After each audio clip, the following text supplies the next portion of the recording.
good evening. It's 6 past already. My son, Lemmy Alfonso, is at home. He wants to eat early, so I cook early na today.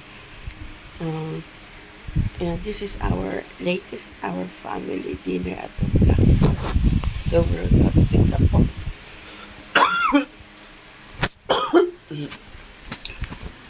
April 30, 2026.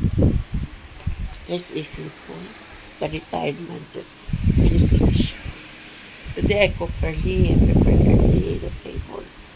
Because I always see my son, I like give him the food early, I cook early for today. Gonna bear to see him that way. Okay. So I prepare early na our dinner. Atong Blackford over Singapore. We're having a chat. Okay. Fried rice with lots of ham and eggs. Okay. Enjoy folks atong Blackford over Singapore. Our family dinner.